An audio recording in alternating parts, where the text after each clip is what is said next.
I have responsibilities. I have commitments. I'm not gonna leave my family. Go back to fucking sleep!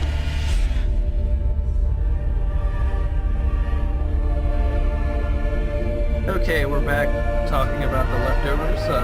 6 years later, a little Leftovers chat. I'm Ethan. I've seen the show a bunch. With me is Benji over in the UK. He hasn't seen the show at all. Hi, Benji. Hey. We're going to jump right in and do season 1, episode, was it 7? Solace for Tired Feet. Yeah, that's and the one. Last time we left our heroes, Gladys has been killed and incinerated, and everybody is that's where we left it off.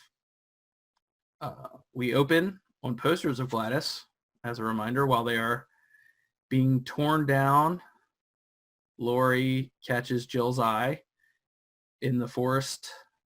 The kids play the refrigerator challenge.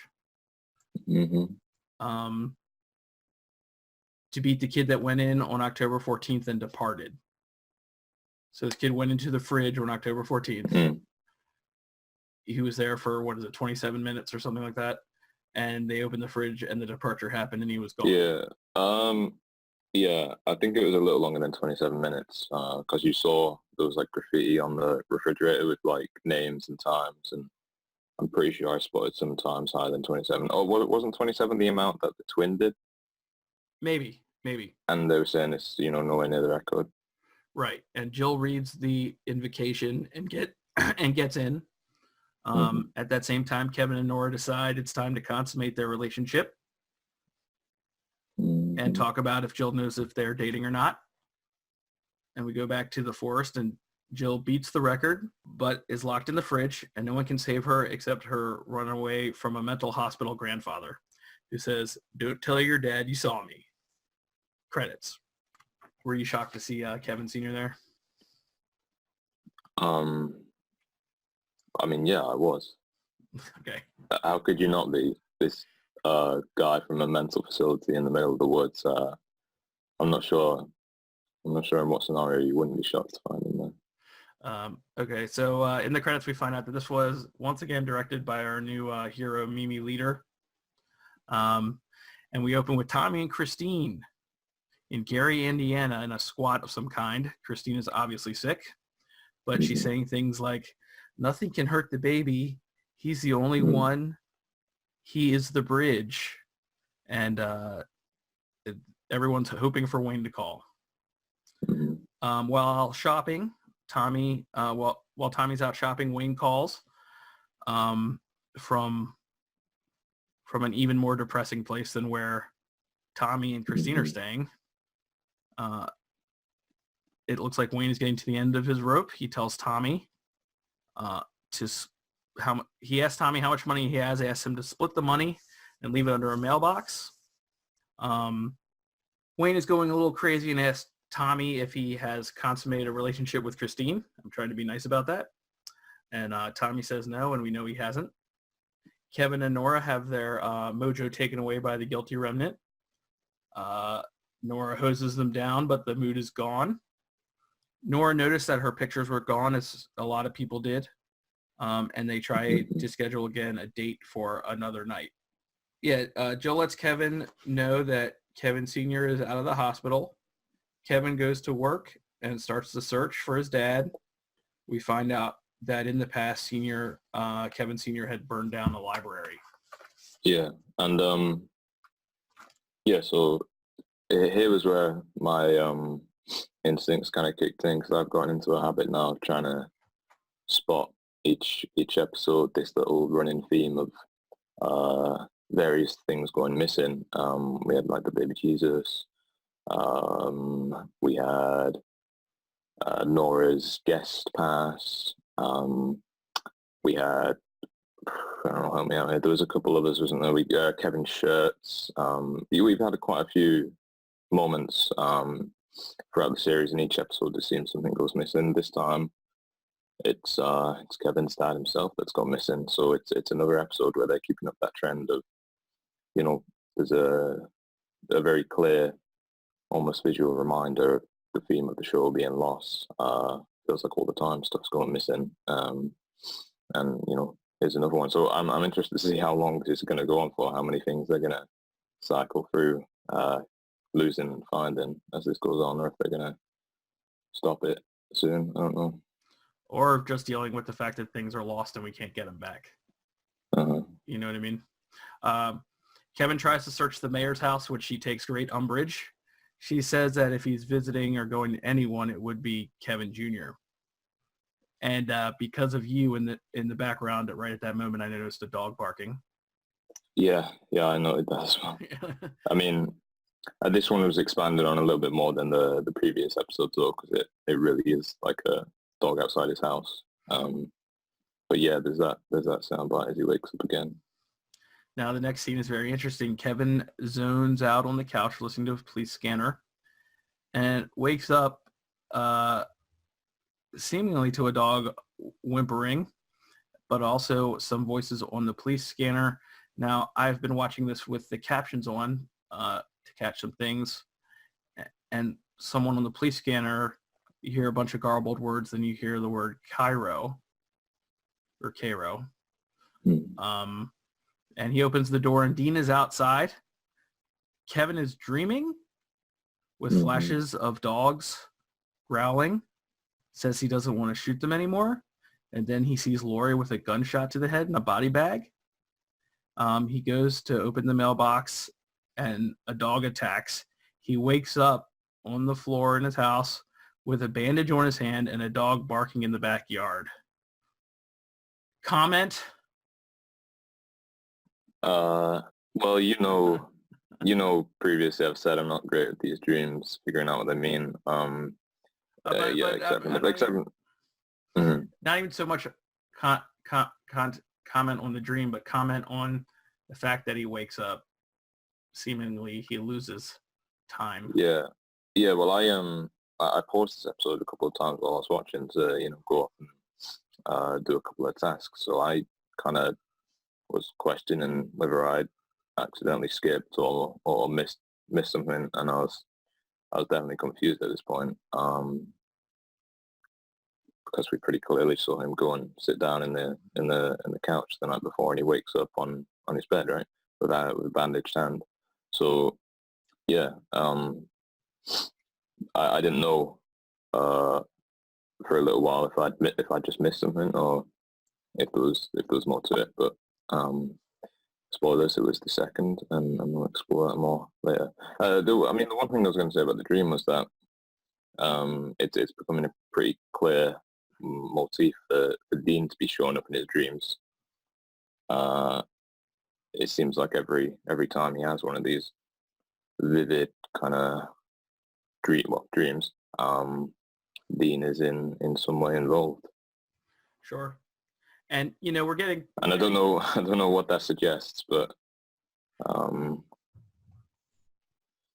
we're getting. We're starting to get thick into things, and when this happens, I need to police myself a little bit from saying too much. So instead of saying anything, I'm gonna probably say something along the lines of, "I don't know. I've never seen the show." So So to that, I say, I don't know. I've never seen the show. Jill wants an update on Kevin Sr. And Aimee says Kevin brought the dog home last night, but he doesn't remember. Kevin Sr. is spotted beating up a cop at the library.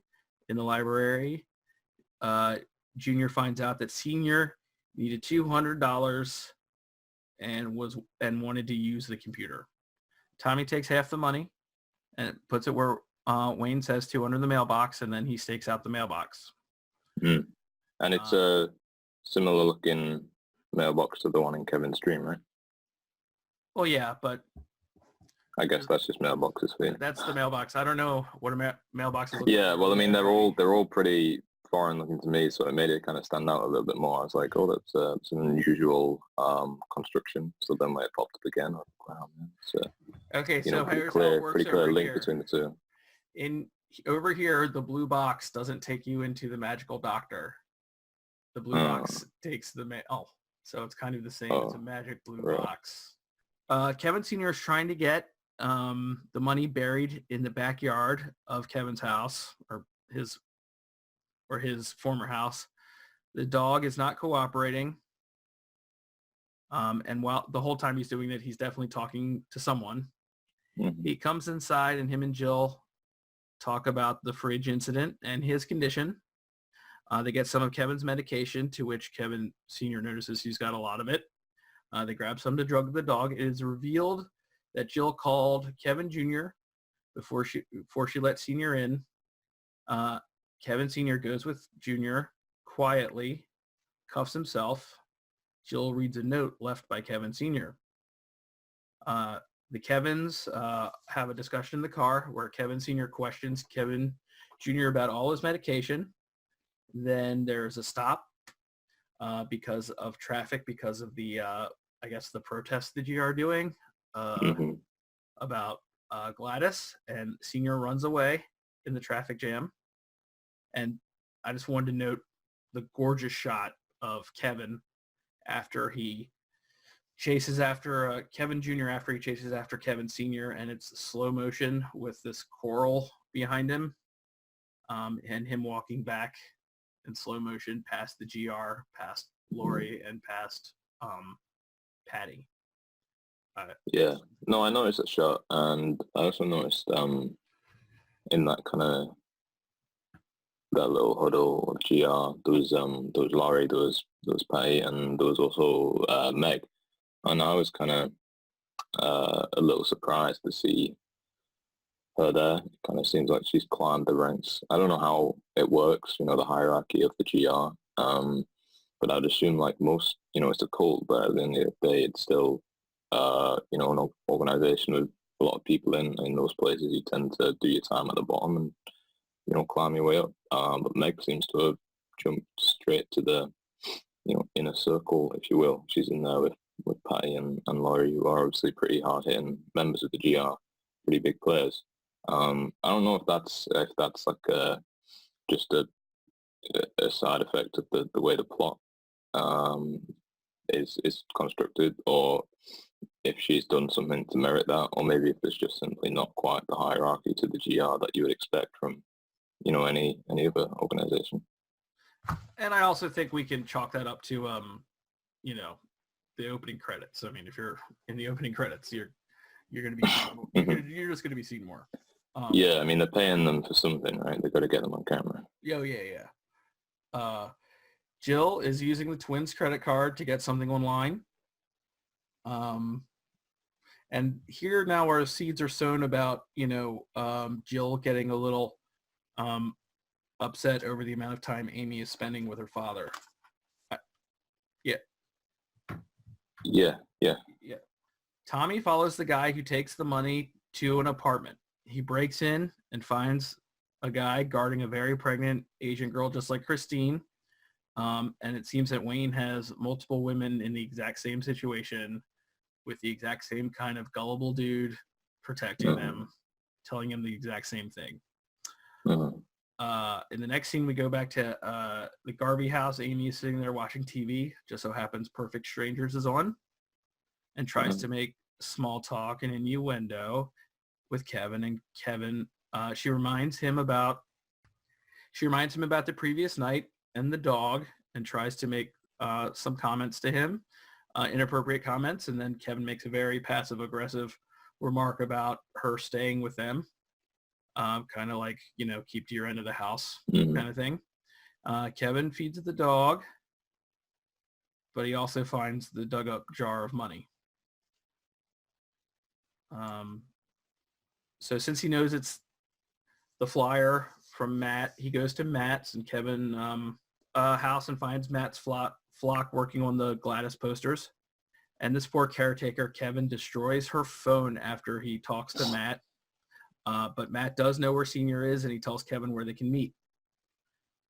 So while that's happening, we drop back over to Tommy's doppelganger, right? Yeah. And is getting trashed on cocaine while the girl Is that where, I'm assuming that's going to be where all his money went, right? Yeah, That's why he needed the loan from Tommy.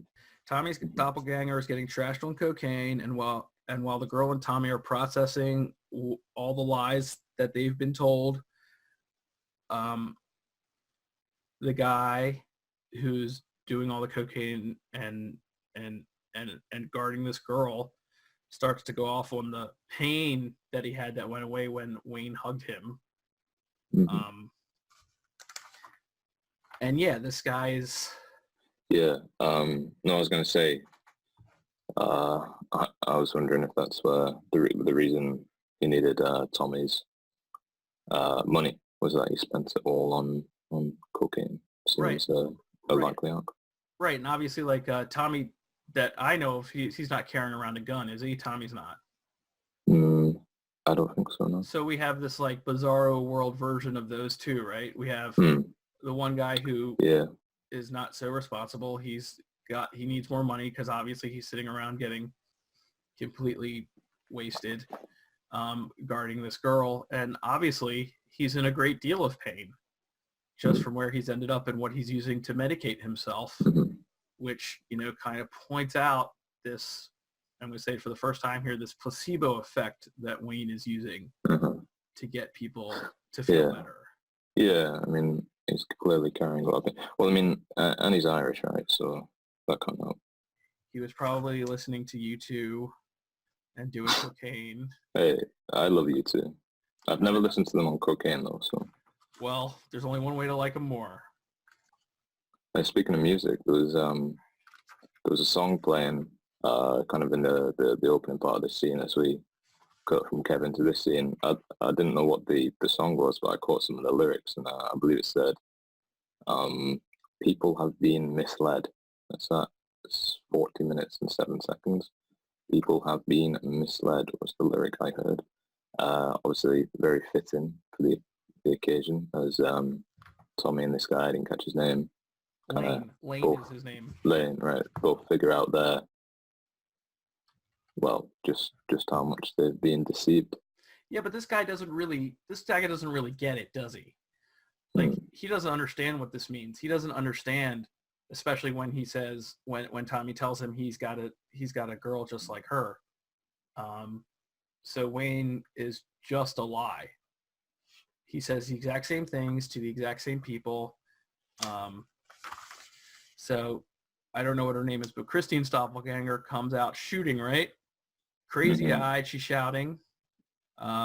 She breaks down saying her child is the bridge, right?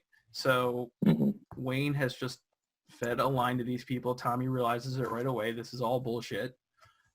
Lane doesn't figure it out, but the other girl figures it out, and through her anger, she comes out shooting. And does she hit Tommy? Does Tommy get hit in the hand? Something? Yeah, he gets hit in the hand. Hit in the hand. Yeah, but Lane doesn't seem to get it. Lane is just talking about how awesome he feels because he hugged Wayne. Yeah. Well, I mean, he's also wasted out of his mind, so clearly his mental faculties at this moment probably aren't entirely present. Of course. But, because of this placebo effect, it also makes me think about what actually happened to Nora last time in Guest, right? Because everything Wayne has ever done is into question now. Right, yeah, and that's not one of the implications I kind of picked up on straight away. Obviously, there's the immediate kind of realization of, okay, so whatever's going on with Christine and Tommy, it's obviously not what it appears, and it's not as kind of grand a purpose as it's been made out to be by Wayne. But yeah, it took me a minute to then realize that kind of skepticism extends to Nora now as well, because she's, if Wayne's lying to these people, then it's highly like, well, he must be lying to the others, because if he could do it, if he was for real, then he wouldn't need to be lying to one group of people and telling the truth to the other. He would just be, one or the other. Indeed. Now we cut back to Junior and Senior. That's all I'm going to call them now, Junior and Senior. Junior and Senior meet at a restaurant. Junior takes Yeah. off. Yeah. Sorry, there was one other moment I was going to point out, which was I didn't know if you were going to get to this or not. It was when Tommy drives away from Lane and the girl. It's not a huge, I don't know, it's not a really long-lasting scene, but there's a shot as he drives away of his hand on the steering wheel, and you can see the kind of gunshot wound and the blood, and it's exposed, and it looks pretty painful. There's actually a very similar shot at 30 minutes and 41 seconds. I can send you the images after this is over if you want to put them up on the screen. So the shot with Tommy is at 42 minutes 22 seconds, and there's a shot at 30 minutes 41 seconds of Kevin, who obviously has, I think it's the same hand bandaged up and his hand on the steering wheel. I may be kind of No. making connections where there aren't some, but father and son, they both got this hand injury. They're both on the steering wheel. The shots were very, very similar. So much so that I'm willing to kind of put money on the fact. I haven't noticed it before. Send me the pictures if it's there. There's no doubt in my mind that it's intentional. Mm-hmm. Kevin Jr. and Kevin Sr. meet at the restaurant. Jr. takes off the cuffs for Sr. Sr. pops out a National Geographic from May 1972. Sr. gives Kevin the magazine and tells Kevin he needs to accept what the voices say is the truth. Sr. tells Jr. that they both are special and his services are being requested, and the magazine is the invitation. Sr. continues to say that this is Junior's purpose, and Junior says, "So now I have a purpose?" And Sr. says, context is everything, son. Junior doesn't accept Sr. bullshit, he says, and he won't leave his family. Sr. has a huge breakdown and has to be dragged away. And while he's being dragged away, it's to the same choral track and the same slow motion shot from the Guilty Remnant protest. Mm-hmm. At the hospital, Sr. says they're not going to let you off that easy. Matt tries to console Kevin and gets a nice fuck you. Yeah, well, I was definitely a little less open to that kind of conversation, given that it was kind of immediately coming after that Holy Wayne reveal. Because, when Holy Wayne talks to Tommy in maybe it's episode 2, and he tells him, a similar thing to what Kevin's dad does here is, this is a great purpose, and you're special, and this girl is special, and, what you're doing is special. You've been, chosen. I don't know if he says that, but it's to that effect, Tommy, the girl at least, has been chosen. So it's a similar kind of vibe where he's giving off that, you're special, you've been selected, this is this great purpose. Other people might think we're crazy, but it's real. And, I gave him the benefit of the doubt on that because we were still pretty fresh into the series. I didn't know, at that point, I hadn't had much experience with this world and the kind of rules and, what limitations it has and whether that might be a possibility. So I was kind of open-minded to that, and I was for a long time. And then we see that Holy Wayne, it looks to us as if, there's no way of him coming back from this. He's a bit of a fraud. I'm not sure how they would manage to convince us any otherwise now, given what we've seen. So we have that kind of playing in the back of our mind, and we're saying, okay, so this is a world where, maybe when people say you're special, they really are just kind of crazy or want your money. Obviously, I don't think that's Kevin's bad intention, but it makes us believe that these kind of grand purposes, they aren't as real as we might have thought they were earlier on in the show when we were less experienced. So the fact that this one comes right now means that when it happened, I was, similar to Kevin, a little bit skeptical, and it just didn't ring as the direction the show would go in. and so I was not really buying into this. Kevin's dad was obviously, it's a great performance, and a part of me wants to believe him, and that's credit to the actor who does it, but I just don't feel like it could be after what we've just seen of Wayne. This is why I'm so glad that we're actually talking about the show, because I've listened to, no doubt, literally hundreds of hours of podcast coverage on this show, and no one's brought that up. Okay, so maybe they did. I don't know. I don't remember that. So I love that take. And from what I can say about that take is, I don't know what you're talking about. I've never seen the show. Okay. Yeah, and to be fair, a part of me is wanting my better instinct to be wrong. I kind of want. I do think it'd be interesting if I had one guy, Wayne, who's crazy. Well, maybe not crazy, but he's clearly not what he's claiming to be. It would be kind of interesting if we went the opposite route now, and this guy, something real was happening to him, but we've been conditioned to believe that that's not possible. So either way, I'm gonna be pretty satisfied by whichever way they go in, as long as they pull off the execution. Now, and here's a question that I think is interesting that this just brought up. If Wayne hugs people and it takes their pain away, even for a little while, is that worth something? Well, it's clearly worth something to the people that do it and pay him for that privilege. It is, but then also you could be 3 or 4 months later, 9 months later, you could be on the road doing a whole bunch of cocaine with a crazy lady and be in even more pain. So I don't know.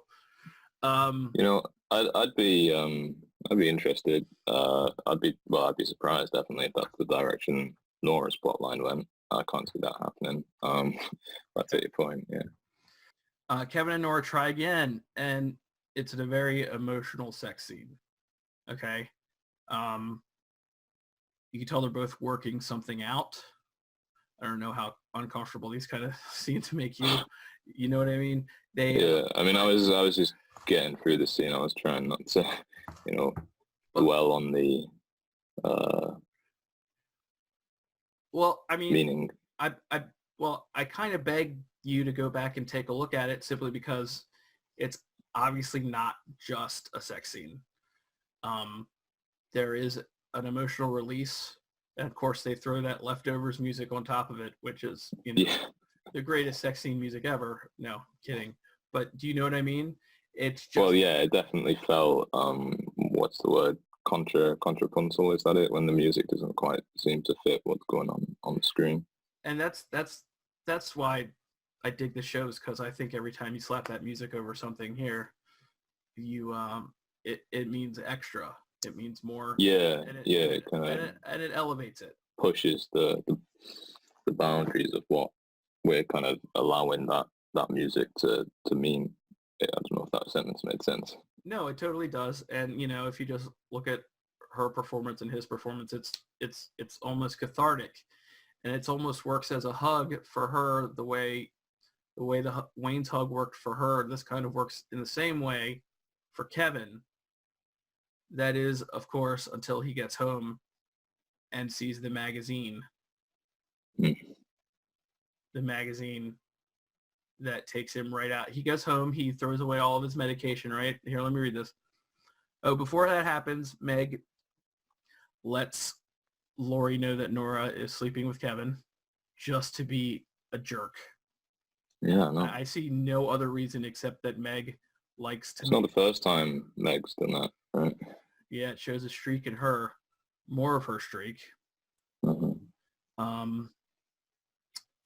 So while they're laying in bed, Kevin says out loud to Nora, "I think I might be going crazy."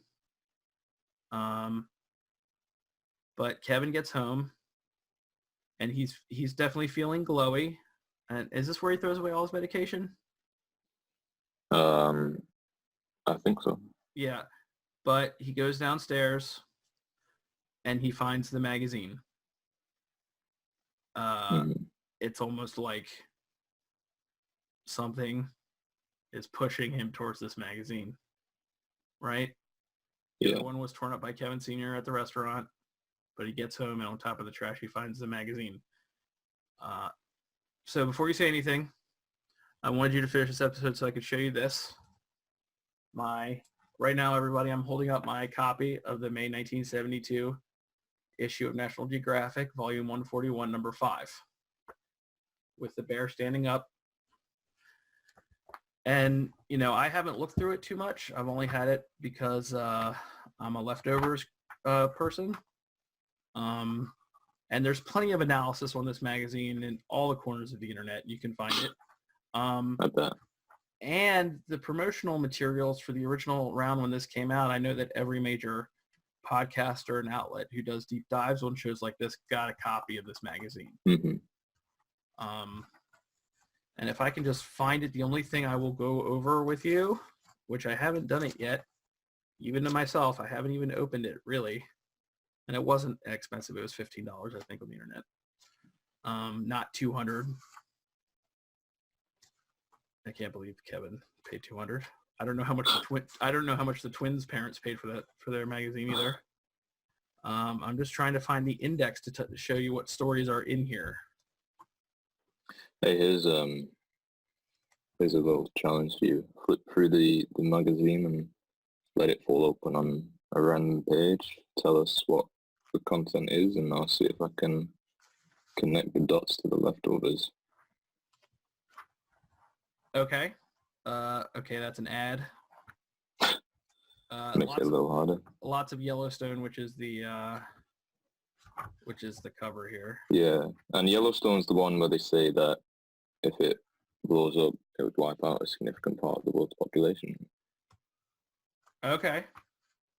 I don't know how close to 2% the number is, but I opened in the middle of a article about the spider that lives under the water, which maybe I'll post a picture of that when I do it. So there's Yellowstone. There's a spider lives under the water. There's living in a Japanese village.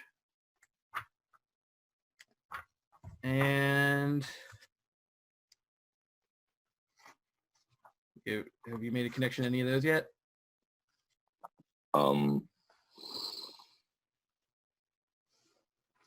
here's one. Here's an article. Let me know if you can figure this out. Troubled capital of the Arab world, Cairo.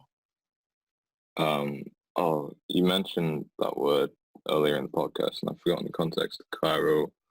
Cairo was what someone said on the police scanner. Yeah, that's the one. Hey, can you look up real quick what's the name of the next episode? Yes. Cairo. Oh, is it? Yeah. That's crazy. Well, I don't know, I've never really seen the show. Well, you know, I was trying to come up with something with a spider under the water. Closest I would get was spiders kind of creepy, and they get in your house when you least want them to, kind of like the GR. Ooh, nice. They do. But they help get rid of all the other insects. Yeah, so I'm not sure how far the analogy stretches, but well, it's pretty interesting. They don't talk a lot either, do they? No, they don't. There you go. They talk with their actions. So let me they weave webs. So did Kevin take the magazine? Did he take it? You mean like keep it? Yeah. They don't show us. I can't remember. They don't show us. I can't remember. They just show him looking at it. And I can't pull a Lori with a lighter on this one. You know, I don't know if he took it or not, but it seems very weird to me that his father was trying to give him this magazine, and then this magazine shows up again. It's kind of like when I'm trying to remember, because when you were mentioning that, it reminded me of a film, and I can't remember. Maybe it even wasn't a film. It might have been a book. I mean, it's a pretty common kind of moment to happen is when a character keeps throwing something away and it keeps coming back to them. It's not a boomerang, but I don't know, maybe it's Tintin. There's a moment in Tintin when he keeps throwing away like a book or a newspaper or a piece of paper or something, and the dog Snowy keeps bringing it back and he keeps throwing it further and further away. That's what it reminded me of. That magazine keeps showing up. I feel like that would be in a Wallace and Gromit as well. Yeah, maybe. That kind of thing. But I'm going to take you on the Tintin. You're a Tintin expert, right? Yeah, I like to think of myself as that. Yeah. Right on. Tommy has gotten a call from Wayne, but breaks his phone.